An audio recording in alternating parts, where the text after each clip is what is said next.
This is my rhetorical analysis of George Bush's 9/11 address to the nation. As I said before, this speech was titled 9/11 Address to the Nation. It was delivered by former President George W. Bush in the Oval Office on September 11, 2001, and it was written by Bush and his speechwriter, Michael Gerson. The subject and the occasion of the event was the 9/11 terrorist attack, which involved the destruction of the World Trade Center and the murder of 2,977 people. The tone of this speech starts somber in the first paragraph, then during the second, third, fourth, and fifth paragraph, it becomes patriotic. Then, during the second last paragraph, it becomes supportive and then finishes patriotic again. The main ideas of the speech were that, first of all, America was still managing to persevere through the attack. Secondly, he was making sure that everyone knew that the instigators would be brought to justice, or Al Qaeda would be brought to justice. Finally, he was making sure to console those who lost family and friends due to the event. In my opinion, the thesis was these acts of mass murder were intended to frighten our nation into chaos and retreat, but they have failed. Our country is strong. The target audience of the speech could be separated into three main categories, with the first being the terrorist group Al Qaeda, who Bush was making sure knew would have to pay for what they did. The second being the American citizens, and specifically those fearing terrorists and those who lost family and friends due to the 9/11 attack. Finally, the last group was those who helped assist America after the attack, as seen in this quote, "And on behalf of the American people, I thank the many world leaders who have called to offer their condolences and assistance." In this speech, rhetorical devices such as ethos, pathos, logos, allusions, and metaphors were used frequently. Some examples of ethos were George W. Bush himself, as he was the president at that time. Additionally, quotes such as, "I thank the many world leaders who have called to offer their condolences and assistance," quote, "America has stood down enemies before, and we will do so this time." And finally, the quote, "Immediately following the first attack, I implemented our government's emergency response plans. Our military is powerful and prepared. Our emergency teams are working in New York City and Washington, D.C. to help with the local rescue efforts." These quotes help build credibility by saying what he has done to help, as well as showing that America is strong and has allies. Bush uses pathos with emotional appeal in many ways during the speech. First, by mentioning the victims of the event, he helps build sympathy for all those who lost loved ones due to the attack. This is seen in the quote, "The victims were in airplanes or in their offices, secretaries, businessmen and women, military and federal workers, moms and dads, friends and neighbors." Additionally, he uses the quote, "This is a day when all Americans from every walk of life unite in our resolve for justice and peace. This helps unite all Americans from all walks of life and helps build patriotism among all watching."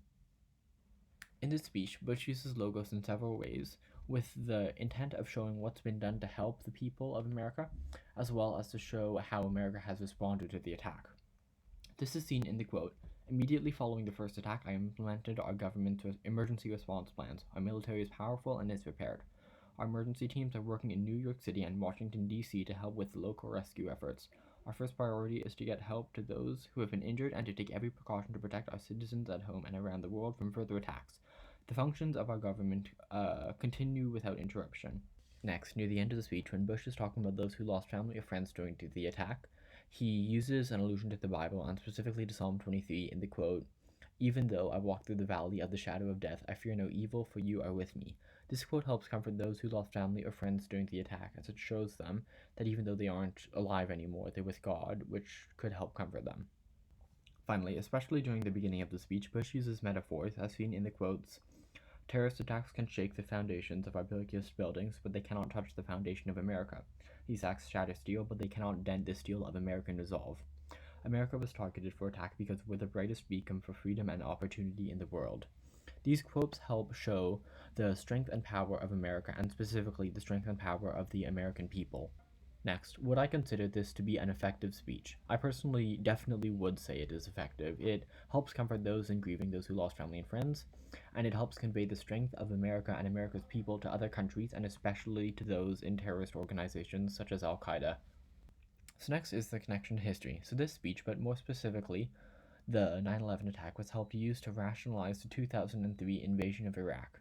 This is proven in events such as when the Bush administration national security system debated an invasion of Iraq during the days after 9/11, as well as during a press conference about the Iraq War 2 years later, when Bush brought up 9/11 multiple times in order to help justify invading Iraq.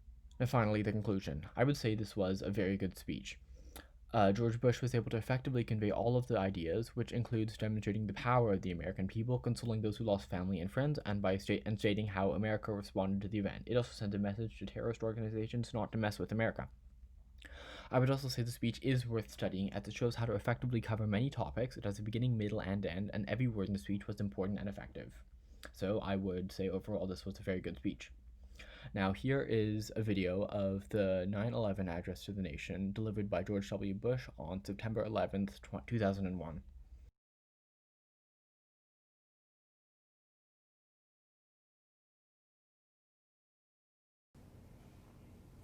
Good evening. Today, our fellow citizens, our way of life, our very freedom came under attack in a series of deliberate and deadly terrorist acts. The victims were in airplanes or in their offices, secretaries, businessmen and women, military and federal workers, moms and dads, friends and neighbors. Thousands of lives were suddenly ended by evil, despicable acts of terror. The pictures of airplanes flying into buildings, fires burning, huge structures collapsing, have filled us with disbelief, terrible sadness, and a quiet, unyielding anger. These acts of mass murder were intended to frighten our nation into chaos and retreat. But they have failed. Our country is strong. A great people has been moved to defend a great nation. Terrorist attacks can shake the foundations of our biggest buildings, but they cannot touch the foundation of America. These acts shatter steel, but they cannot dent the steel of American resolve. America was targeted for attack because we're the brightest beacon for freedom and opportunity in the world, and no one will keep that light from shining. Today, our nation saw evil, the very worst of human nature, and we responded with the best of America, with the daring of our rescue workers, with the caring for strangers and neighbors who came to give blood and help in any way they could. Immediately following the first attack, I implemented our government's emergency response plans. Our military is powerful, and it's prepared. Our emergency teams are working in New York City and Washington, D.C. to help with local rescue efforts. Our first priority is to get help to those who have been injured and to take every precaution to protect our citizens at home and around the world from further attacks. The functions of our government continue without interruption.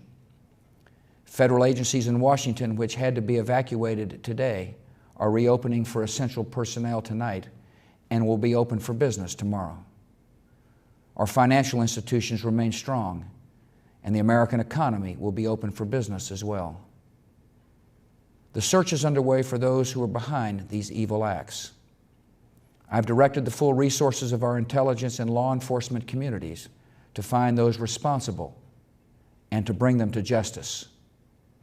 We will make no distinction between the terrorists who committed these acts and those who harbor them. I appreciate so very much the members of Congress who have joined me in strongly condemning these attacks. And on behalf of the American people, I thank the many world leaders who have called to offer their condolences and assistance. America and our friends and allies join with all those who want peace and security in the world, and we stand together to win the war against terrorism. Tonight, I ask for your prayers for all those who grieve, for the children whose worlds have been shattered, for all whose sense of safety and security has been threatened. And I pray they will be comforted by a power greater than any of us, spoken through the ages in Psalm 23. Even though I walk through the valley of the shadow of death, I fear no evil, for you are with me. This is a day when all Americans from every walk of life unite in our resolve for justice and peace. America has stood down enemies before, and we will do so this time. None of us will ever forget this day, yet we go forward to defend freedom and all that is good and just in our world. Thank you. Good night, and God bless America.